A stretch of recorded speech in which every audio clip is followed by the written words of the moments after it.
Hello students, in this video we will learn one more stabilizing effect and it is hyperconjugation. Hyperconjugation दो English के words हैं, hyper and conjugation. Hyper means का मतलब होता है मोर, ज़्यादा, कोई चीज़ जब ज़्यादा हो रही है तो हाइपर. और कॉन्जुगेशन की मीनिंग हमने रेजोनेंस में समझी थी. कॉन्जुगेशन का मतलब है alternate single and double bond arrangement या स्ट्रक्चर जो होता है वो कहलाता है कॉन्जुगेशन सिस्टम. राइट. अब हाइपर कॉन्जुगेशन के लिए कुछ नाम और लिए जाते हैं. इसको हम नो बॉन्ड रेजोनेंस भी कहते हैं. No bond resonance. Right. No bond resonance है. और साथ ही साथ अगर हम इसको कहते हैं तो इसको हम बोलते हैं सिग्मा बॉन्ड, सिग्मा इलेक्ट्रॉन्स या sigma bond and empty P orbital resonance या पी ऑर्बिटल रेजोनेंस. यानी रेजोनेंस में जो आएंगे स्ट्रक्चर्स वो होंगे sigma bond and empty P orbital. तो एम्प्टी पी ऑर्बिटल रेजोनेंस भी कहलाता है. ये इसके दो और नाम हैं जिसे हाइपर कॉन्जुगेशन को जाना जाता है. एक बहुत ही इंपॉर्टेंट स्टेबलाइजिंग फैक्टर है और कई जगह पे ये यूज़ होता है, स्पेशली जब हमें स्टेबिलिटी ऑफ एल्कीन्स बताना होती है. अगर हमारे पास कुछ एल्कीन्स हैं जैसे ईथीन, प्रोपीन और ब्यूटीन अगर आपको दे रखा है, बट 1 भी हो सकता है, बट 2 भी हो सकता है. अगर उसकी स्टेबिलिटी आपको कंपेयर करनी है कि उनमें से कौन सा ज़्यादा स्टेबल होगा तो आप किस तरह से उसको बताएंगे, उसके लिए हम हाइपर कॉन्जुगेशन की ही हेल्प लेते हैं.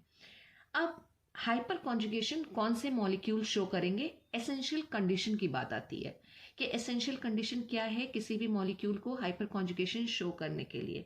तो यहाँ पे एक जो इम्पॉर्टेंट या एसेंशियल कंडीशन है वो है प्रेजेंस ऑफ अल्फा हाइड्रोजन. यानी मॉलिक्यूल के अंदर अल्फा हाइड्रोजन प्रेजेंट होनी चाहिए, तभी मॉलिक्यूल में हाइपर कॉन्जुगेशन आएगा. और जितने ज़्यादा अल्फा हाइड्रोजन आते हैं उतना ज़्यादा हाइपर कॉन्जुगेशन बढ़ता जाता है और उसी से क्या होगा, मॉलिक्यूल की स्टेबिलिटी भी उतनी ही बढ़ती जाएगी. But the question is what is alpha hydrogen. Alpha hydrogen होता क्या है. अगर हम अल्फा हाइड्रोजन की बात करें तो अगर हमारे पास एक ये स्ट्रक्चर है, सिंपल एक हमने अल्कोहल लिख दिया. राइट. अब इस अल्कोहल में जो ये OH है हमारा, ये क्या हो जाएगा, फंक्शनल ग्रुप. ये हमारा फंक्शनल ग्रुप है. अब फंक्शनल ग्रुप के साथ जो कार्बन अटैच्ड होता है, राइट, उसको हम बोलते हैं अल्फा कार्बन. ये अल्फा कार्बन है और उसके एडजेसेंट जो कार्बन होगा वो होगा बीटा कार्बन.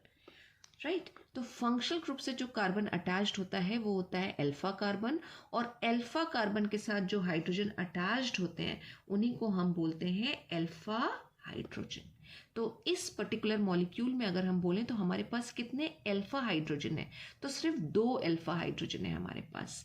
और बीटा हाइड्रोजन कितने हैं, बीटा हाइड्रोजन हमारे आ जाएंगे 3. अब यही चीज़ अगर और इसमें कार्बन लगे होते तो हम इसको किस तरह से बताते हैं. इसको अगर हम CH2 कर दें और 2 कार्बन अगर हम और जोड़ दें तो हम उसको किस तरह से डिनोट करेंगे. तो फंक्शनल ग्रुप के एडजेसेंट कार्बन जो है वो अल्फा कार्बन, उसके एडजेसेंट बीटा कार्बन, देन इसको हम लिखते हैं गामा और इसको हम लिखते हैं डेल्टा. राइट. लेकिन मोस्टली हम जो देखते हैं ऑर्गेनिक केमिस्ट्री में वो हम अल्फा बीटा कार्बन्स को ही देखते हैं. और अभी हम जो अल्फा हाइड्रोजन की बात कर रहे थे वो अल्फा हाइड्रोजन वो सारे हाइड्रोजन एटम्स होंगे जो अल्फा कार्बन के साथ अटैच्ड हो. अब यही अगर हमारे पास एक प्रोपीन का स्ट्रक्चर है, ये प्रोपीन, राइट. अब इसमें फंक्शनल ग्रुप हमारा क्या है, फंक्शनल ग्रुप हमारा ये हो जाएगा, ये फंक्शनल ग्रुप है. डबल बॉन्ड ट्रिपल बॉन्ड को भी हम फंक्शनल ग्रुप की तरह कंसिडर करते हैं. राइट. अब इसके साथ जो हमारा ये जो मॉलिक्यूल है इसमें जो फंक्शनल ग्रुप है इसके साथ जो कार्बन लगा हुआ है वो फिर ये हो जाएगा अल्फा कार्बन. तो दिस इज अल्फा कार्बन. अब अल्फा कार्बन यहाँ पे कितना है, 1, और उसके साथ कितने हाइड्रोजन लगे हुए हैं, 3 हाइड्रोजन लगे हुए हैं. तो इस पर्टिकुलर मॉलिक्यूल में 3 अल्फा हाइड्रोजन या hydrogen atoms are present. Right. अब जितने ज़्यादा अल्फा हाइड्रोजन होंगे, number of alpha hydrogen directly proportional होंगे किसके, स्टेबिलिटी के. अब इसी चीज़ को हमें और डिटेल में समझना है कि हम किस तरह से स्टेबिलिटी किसी मॉलिक्यूल की निकाल सकते हैं। हमें अल्फा हाइड्रोजन ही काउंट करनी होगी और उसके लिए हमें नो बॉन्ड रेजोनेटिंग स्ट्रक्चर्स बनाने होंगे। तो हम ये भी कह सकते हैं कि number of no bond resonating structures will be directly proportional to stability, और जितनी अल्फा हाइड्रोजन होंगी उतने ही यहाँ पे नो बॉन्ड रेजोनेटिंग स्ट्रक्चर्स आएंगे। अब हाइपर कॉन्जुगेशन को हम थोड़ा और डिटेल में समझते हैं। जो हमने कहा था कि ये सिग्मा बॉन्ड और एमटीपी ऑर्बिटल रेजोनेंस है, वो किस तरह से है। हाइपर कॉन्जुगेशन बेसिकली होता क्या है, इन्वॉल्वमेंट होता है delocalization of sigma electron with unshared p orbital या फिर empty p orbital of an unsaturated system. Suppose हमारे पास अगर कोई कार्बोकेटायन है या फिर कार्बनाइन है या फिर फ्री रेडिकल है या फिर एल्कीन्स हो, राइट, तो उन सब में आपको हाइपर कॉन्जुगेशन देखने को मिलेगा। जैसे अभी हमने यहाँ पे दिखाया था, तो यहाँ पे भी हाइपर कॉन्जुगेशन आएगा क्योंकि ये एक एल्कीन है और इसमें अल्फा हाइड्रोजन प्रेजेंट है। और इन सब की स्टेबिलिटी यानी कि कार्बोकेटायन की, कार्बेनाइन की, फ्री रेडिकल की, जिसको अभी हमें आगे पढ़ना है, और साथ ही साथ एल्कीन्स की स्टेबिलिटी को अगर हमें एक्सप्लेन करना है तो हम हाइपर कॉन्जुगेशन की हेल्प लेंगे। अगर हम एक कार्बोकेटायन का स्ट्रक्चर बनाएं, कार्बोकेटायन का मतलब एक ऐसा स्ट्रक्चर होगा जिसमें कार्बन के ऊपर पॉजिटिव चार्ज आ रहा होगा। तो पॉजिटिव चार्ज जब कार्बन के ऊपर आता है हम उसको बोलते हैं कार्बोकेटायन। एक ऐसी स्पीशीज है जिसको बोला जाता है कार्बोकेटायन। ये किसी भी रिएक्शन में एक इंटरमीडिएट स्पीशीज की तरह बनते हैं। तो अगर हमारे पास ये एक कार्बोकेटायन है, हमने कहा ये CH3, इसको कुछ इस तरह से लिख रहे हैं कि हम क्या कर पाए, हाइड्रोजन जो उसमें है अल्फा हाइड्रोजन उसको अलग अलग दिखा पाए, और उसके साथ ये हमारा एक कार्बन लगा हुआ है, राइट। तो ये कार्बन जो है अगर हम देखें तो ये कार्बन क्या है, sp3 हाइब्रिडाइज्ड होगा क्योंकि 4 सिग्मा बॉन्ड बना रहा है, लेकिन ये कार्बन जो है वो sp2 हाइब्रिडाइज है। अब इस कार्बन के ऊपर कार्बोकेटायन है तो पॉजिटिव चार्ज प्रेजेंट होगा, और sp2 हाइब्रिडाइज है तो इसकी ये p ऑर्बिटल जो है वो p ऑर्बिटल खाली पड़ी होगी। ये जो हमारे पास इस स्ट्रक्चर बन के आया ये है कार्बोकेटायन, कार्बोकेटायन है, राइट। अब इसमें होगा क्या कि जो MTP ऑर्बिटल है ये क्या करेगी, ये जो हाइड्रोजन कार्बन के साथ ये जो सिग्मा इलेक्ट्रॉन बना रहा है, तो यहाँ पे इलेक्ट्रॉन इस इलेक्ट्रॉन को अपनी तरफ अट्रैक्ट करेगी। जब हम बोलते हैं कि कुछ इस तरह से इफेक्ट होते हैं तो क्या होता है, पोलराइजेशन होता है, राइट। तो ये जो सिग्मा इलेक्ट्रॉन है और जो MTP ऑर्बिटल पड़ी हुई है ये क्या कर रही हैं, इलेक्ट्रॉन को अपनी तरफ अट्रैक्ट कर रही हैं। किसके इलेक्ट्रॉन को, ये जो अभी हम अल्फा हाइड्रोजन की बात कर रहे थे, अल्फा हाइड्रोजन के इलेक्ट्रॉन्स को अपनी तरफ अट्रैक्ट कर रही हैं। इसकी वजह से होगा क्या, यहाँ पे सिग्मा और p ऑर्बिटल में रेजोनेंस आ जाएगा, और जो इलेक्ट्रॉन है ये इलेक्ट्रॉन यानी कि जो अल्फा हाइड्रोजन के इलेक्ट्रॉन है it will slightly displace from this place towards p orbital, और जो अल्फा हाइड्रोजन है वो क्या करेगी, नो बॉन्ड रेजोनेंस में चली जाएगी, नो बॉन्ड रेजोनेंस। अब ध्यान देने वाली बात ये है कि जब हमने रेजोनेंस पढ़ा था लास्ट क्लास में, रेजोनेंस या रेजोनेटिंग इफेक्ट, तो वहां पे पाई इलेक्ट्रॉन की वजह से रेजोनेंस आ रहा था, और यहाँ पे क्या हो रहा है, ये सिग्मा इलेक्ट्रॉन की वजह से रेजोनेंस आ रहा है। और हाइपर कॉन्जुगेशन में ये सिग्मा इलेक्ट्रॉन और p ऑर्बिटल में ही रेजोनेंस आता है, राइट। नो बॉन्ड किस तरह से आती है, या नो बॉन्ड रेजोनेंस किसमें हो रहा है, अल्फा हाइड्रोजन, ये अल्फा हाइड्रोजन है, ये भी अल्फा हाइड्रोजन है, और ये भी अल्फा हाइड्रोजन है। अल्फा हाइड्रोजन और जिस कार्बन के ऊपर पॉजिटिवली चार्ज है उसकी MTP ऑर्बिटल के साथ नो बॉन्ड रेजोनेंस बन रहा है। कैसे नो बॉन्ड रेजोनेंस बनेगा, ये जो इलेक्ट्रॉन्स हैं ये यहाँ पर आ जाएंगे शिफ्ट होके, तो as a result of which हमारे पास क्या स्ट्रक्चर बन के आएगा, ये दो तो रहे, और जो तीसरा हाइड्रोजन था वो कार्बन के साथ किसी भी बॉन्ड के बिना जुड़ा होगा, इसीलिए हम इसको बोल रहे हैं नो बॉन्ड। और ये जो इलेक्ट्रॉन थे इधर ट्रांसफर होके आ गए, तो पॉजिटिवली चार्ज जो कार्बन होगा उसको बेनिफिट मिलेगा, उसका पॉजिटिव चार्ज चला जाएगा और ये डबल बॉन्ड बन जाएगी, और ऑलरेडी वो 2 बॉन्ड यहाँ पे बना रहा था। तो अभी क्या हो गया, इस कार्बन की जो पॉजिटिवली चार्ज था उसके साथ 4 बॉन्ड्स बन के आ रही हैं, राइट।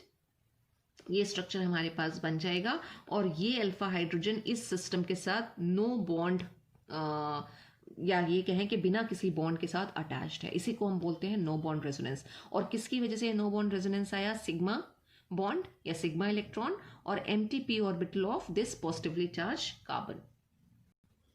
और ये हमारे पास first no bond resonating structure आया है, first no bond resonance structure,